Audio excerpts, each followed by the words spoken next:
Everybody does that, you know. Our next guest is Chad from Kel-Tec. He's here to show us their latest stuff. What's going on, Chad? How you doing, brother? I'm doing good, man. Let's get on these guns. I want to see what you guys First got. of all, best bumper music in the business for sure. I love it. I want to hear the whole track. I wish I could say I produced it myself, but I'd be lying.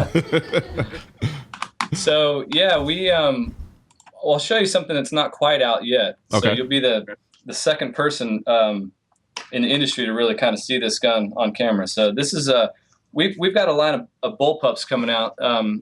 They're called the RDB, which stands for Rifle Downward Ejecting Bullpup. Okay. Which hasn't been done in a very long time, at least not in 5.56. And so the RDB standard version's been very successful, but this one here, I don't know if you can see that. Ooh. I'll try to hold this up. So that's a 16-inch barrel version. It weighs 5 pounds. And that's chambered in 5.56? It is. Oh. Yep. And this was designed, it's called the Survival, RDB Survival. Uh-huh. It's something that you can easily stow in a backpack. You can actually put sights on it. You've got a locking notch here for a front sight that we make for it. They both fold down. So this would be like an ultimate 5.56 backpack gun. That looks pretty dope. That looks really mean, I'm not gonna lie. Fully ambi, and shells come out of the bottom. We make a brass catcher for it that'll take a whole mag's worth of brass. Okay. And folding charging handle just to keep it with that slim, that slim idea, that backpack idea. Adjustable gas, short stroke piston gas. So if you want to put a can on it, runs great with a can. Wow. Super fun. And like I said, off camera here, I was really hoping we were going to be shooting today, not just discussing stuff. So is that out now, or is that something that's going to be coming out? Well, you did just tell me that it's not out yet. So well, it's not out yet, but it'll be out. This one's going to be shipping third quarter. Okay. So right now I'll show you the standard version. And I know it's not cool to turn your back to the camera, but no, you're good. When you're showing guns, you can do whatever you want. Do whatever I want, right? Okay, so this is my competition gun. I got one set up for a shoot-free gun. But this is what roughly, minus the accessories, this is what the 17-inch looks like. God, so it's really not that much bigger than the 16-inch version of the gun, but this is designed to be more of like a combat type gun. But exact same operating system. It just got a 17.3-inch barrel as opposed to 16-inch barrel. Okay. Yeah. And it's just an awesome little room clearing gun. We're having a good time shooting in competition. There's a ton of purposes for this thing. A lot of law enforcement are looking at it. So I know it's interesting. It's like I never really completely dove head first into the bullpup world. But I mean, when you really think about it, it makes so much freaking sense in terms of like it's such a beautifully efficient use of space. It is very much so. Yeah, and we understand bullpups are not the most popular thing in the world, because not a whole lot of companies, like you said, really kind of bought into it. And the AR platform it's an amazing platform. I love my ARs. I got a bunch of ARs. I love them to death. But in order for me to get this sort of compact package, you got to go with the bullpup. I mean, this is actually longer than standard 16-inch duty weapon. Yeah. And but you're not losing any ballistics. There's no NFA paperwork, no tax stamp, none of that stuff. You buy it and you're ready to roll. It takes standard AR mags and it's fully ambi. I mean, you can't be mad at that at all. Yeah. And the interesting thing, I have no definitive reasons why I don't typically entertain bullpups. Like I can't. There isn't like a massive negative above and beyond familiarization with manipulation. Terrible triggers. Generally terrible triggers. Yeah. And somewhat poor accuracy because, typically, a free float barrel is really going to gain you the most accuracy, that kind of thing. And that's partially true. But we've got this gun figured out. So basically, Kel-Tec's just trying to take the bullpup and bring it into the now. Gotcha. This isn't Grandpa's bullpup. It isn't the Styrock. Right. Yeah. I hate cool that gun. gun. Super cool factor, I hate the Styrock. purely based on the fact I just don't care for the way it looks. Well, that's I can see that, but I mean, when you go back and look at those '80s movies, and then all the cool bad guys got that gun, which is very true. Which is very true. That's pretty sweet. Yeah. So I mean, And I know that a lot of people, at least my age anyway, you know, they always wanted something like that, just having the safe. It wasn't really a practical tool. They just, you know, I got a Star Hog. I'm better than you. Yeah, and it, you know, it's a safe gun. Something you pull out and show to your buddies. You think you're cool. These are not. These are guns that have practical use. The RDB 17s, we've been running the accuracy on those. It's incredible. I'm getting with just basic, you know, M198 ball ammo. I'm getting 1-inch groups out of this. I put the really good stuff in there. It gets even better. So nice. So what are we going to be looking at price wise on those Bullpups? On that Bullpup? The RDB 17 is MSRP is $12.80. Okay.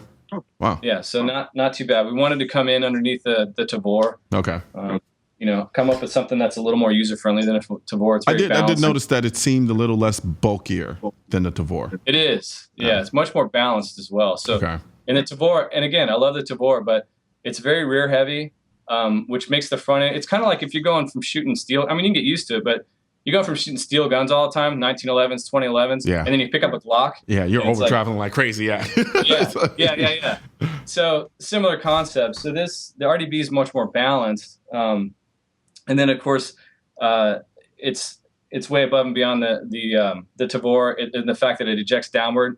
And so when you put a can on it, which I love to run stuff suppressed, it blows all the gas and everything down. So you get no gas in your face. And I just want to put this out there for some people who aren't too familiar with shooting suppressed guns. There's nothing more annoying than the gas blowback that you get from shooting a suppressor from a gun that doesn't know how to handle the blowback correctly. So that is a fact. It is so annoying. Shooting's supposed to be fun. You're not supposed to cry while you're doing it. There's no crying in shooting. Yeah.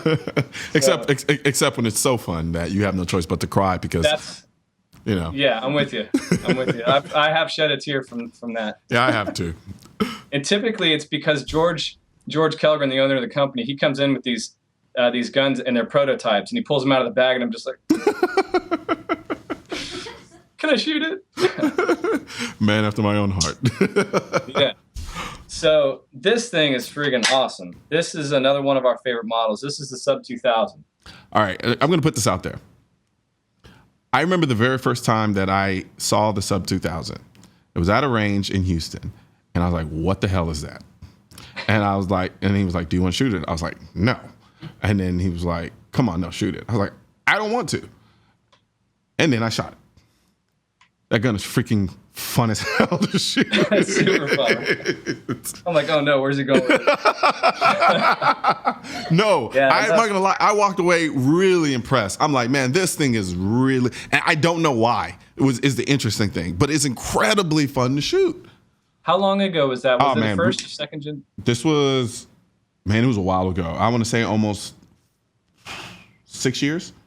Oh, okay. Yeah. That was the first gen gun. Yeah, okay. This is the second gen. Completely different. Okay. She got had some surgery done and a lot of cosmetic surgery.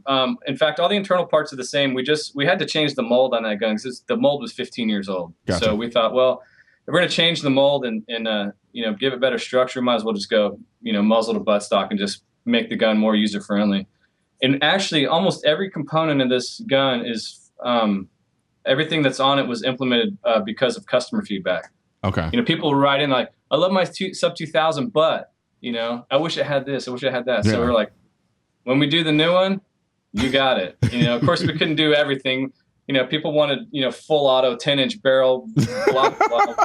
Like, okay, cool. I mean, we get it. I like that stuff too, but we can't do that for everyone. So we got about like less than a minute left. But yeah, I want you to go into like this is like the real backpack gun. It really is. Yeah, absolutely. So it folds in half. It's 16-inch barrel, so it's 16 inches long right now. That's crazy. Drop that in your backpack.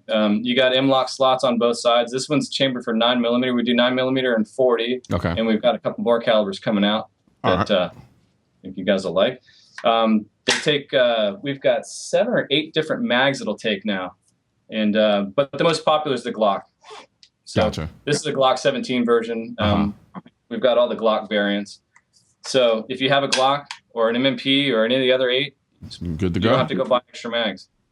That's awesome, man. Plus it comes with 2. So yeah, no, that I mean, look, Sub 2000, It has all the respect in my book, to be honest with you, because I'll never forget the day I walked away like, man, that thing was a blast to shoot.